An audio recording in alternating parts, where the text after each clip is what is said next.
सब पवने सिंह आ सब खेसारिये लाल कहत रहे, लेकिन हेने नीलकमल सिंह बाजी मार दिलन। धरस कमर राजा जी भैया नीलकमल सिंह के गाना बहुत लाजवाब आ बेस्ट भोजपुरी इंडस्ट्री के गाना लेके आ गइल बा भैया। आजे रिलीज भइल बा, लेकिन 2 लाख व्यू चल गइल बा 4 घंटा में। अब सोचिए कि नीलकमल सिंह का गाना ये कितना लाजवाब होने वाला है कि नीलकमल सिंह का ये गाना कि पावर स्टार पवन सिंह कहाला ना ट्रेंडिंग स्टार खेसारी लाल यादव के भी ये गाना पीछा कर सकेला।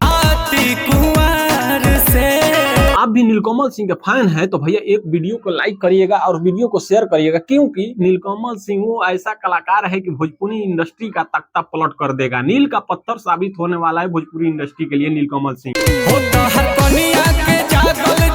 और नीलकमल सिंह का कोई भी गाना लाजवाब होता है, बेस्ट होता है और धाकड़ होता है। भोजपुरी इंडस्ट्री में नीलकमल सिंह के फैन कम नहीं खन। खेसारी लाल यादव के देखा जाला कि 2 करोड़ फैन बन, पावर स्टार पवन सिंह के देखा जाला कि 3 करोड़ फैन बन, लेकिन नीलकमल सिंह के साइलेंट फैन अपना जादू दिखाते हैं अपने भोजपुरी स्टार के लिए। तो नीलकमल से साइलेंट स्टार का ये गाना आप नहीं सुना है तो भैया जाइए पवने सिंह का खाली सुनेंगे, खेसारी लाल का सुनेंगे, नीलकमल सिंह का धरस कमर राजा जी गाना है ना, नीलकमल सिंह का जादू वाला आवाज इसमें दे दिए हैं। नीलकमल सिंह में सब जना कंट्रोवर्सी में फसल बन जा, सब जना विवाद करल चाहत रहे, खेसारी या पवन पर विवाद करल चाहत रहे, लेकिन नीलकमल सिंह अपना जादू भोजपुरी इंडस्ट्री में गाना लाकर दिखाना चाहते हैं। तो नहीं देखा है तो जाइए यूट्यूब पर, सोशल मीडिया पर पूरा व्यू जाम हुआ है नीलकमल सिंह का ये गाना। तो भैया कमेंट करके जरूर बताइएगा कि गाना ये कैसा लगा, क्योंकि भैया नीलकमल सिंह पावर स्टार और खेसारी लाल से कम नहीं खन।